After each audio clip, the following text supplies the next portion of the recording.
Everybody, it's me, Andrew. Get out into nature and tune in for yourself. Resonate with the Earth's electromagnetic field via 432 hertz, the universal frequency. So today I wanted to go over,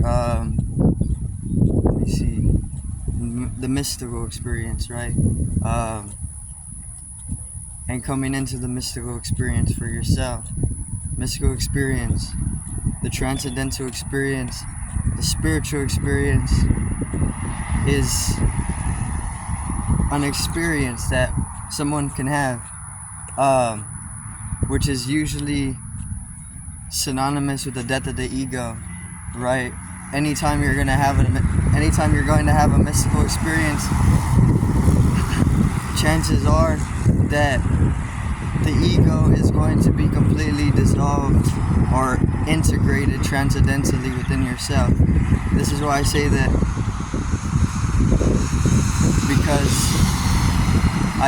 because the whole experience of mysticism is within the dissolution of any type of individuality, because you expand out into the boundless nature of reality. So the ego is a very, very small entity. It thrives on lower vibration frequencies because the entity, once again, or the ego is an entity, right? But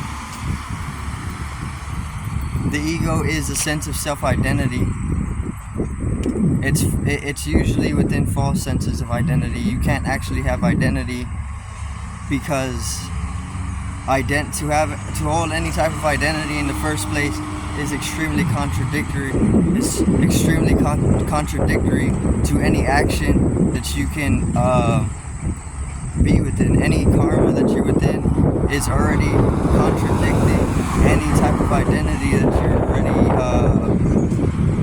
developing within yourself, because it's contradictory in that sense.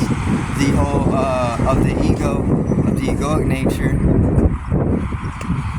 is very hard to be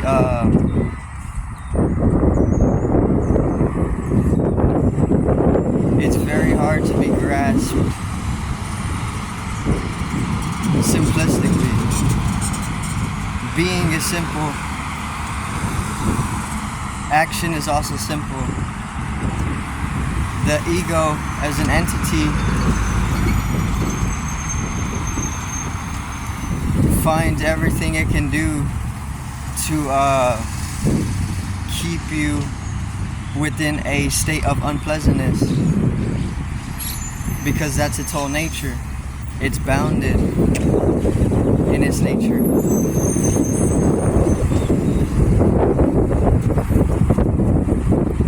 The ego is coming out of the separation, which doesn't actually exist. This is why I say the ego can't actually be grasped, because there is no separation to be grasped, and the ego comes out of separation, so you can't grasp anything of the ego, which is why it doesn't actually exist. But it's a great illusion. Separation is the illusion, right? There is no separation. It appears as though my body has boundaries, because I have, there's the space around me, and then there's the individuality. And the individuality is supposed to keep a form. It's supposed to have a form, which in that form we like to emphasize boundaries of that form, of the individual form. But there is no boundaries, because the space is not empty.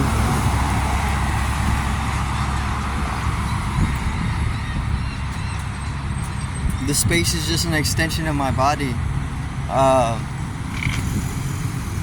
But once again, we fixate our perception. It's regulated the cognitive functionings are regulated to fix a perception within the ego, right? But I mean, you can always shift that with a little bit of work, receding. If you can learn how to mold at the mind as an organ, if you can learn how to utilize the mind as an anatomy, you can mold your way. You can mold that organ, the mental organ or the mind, to be able to regulate a whole different type of perception, right? There's the collection of agreed consciousness, where we would pretty much call this the normal state of consciousness or daily state of consciousness, where everybody's gathered in that dimension of consciousness, which is just here, right? Everybody sees differently because we all have different instruments, but we're still in a collected agreement, a dimension of consciousness or density, which we are pretty much inhabiting within this specific realm, which is the earth. The earth is the plane, the realm, the world. We're all here on the earth, we're all inhabiting the earth because we're agreeing to, like a server, right? The earth is the server. All the players gather to the server because they're agreeing to. And that's how the server keeps itself running. I mean, the server can run with no players on it, but it barely exists, only to the people who have created it, or are sustaining it, and working on it, destroying, renewing it, things like this. There's no players and there's no agreement upon its existence, so it makes it hard for you to bring it into perception.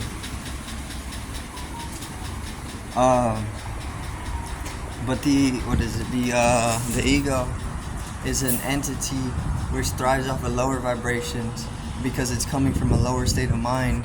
The ego's manifestation comes from a more minute state of mind, or a more minute dimension of mind, smaller than what can be accessed if you're able to just break through into or recede into deeper dimensions of the mind, into the subconscious mind, which there's plenty of methods to be able to do this, right? You can use whatever you would like. But then once you start that whole process of self-integration, of the self-integrative process, then you can come into a transcendental experience where you integrate the ego transcendentally until it ceases to be, or you can use it as another tool, because that's all it is. If your ego is within the body and mind complex, if that's what you see it as, then it's just another tool, right? But that's gonna be it for today's video. I do thank everybody for watching. Once again, peace out, one love, and have a great evening, morning,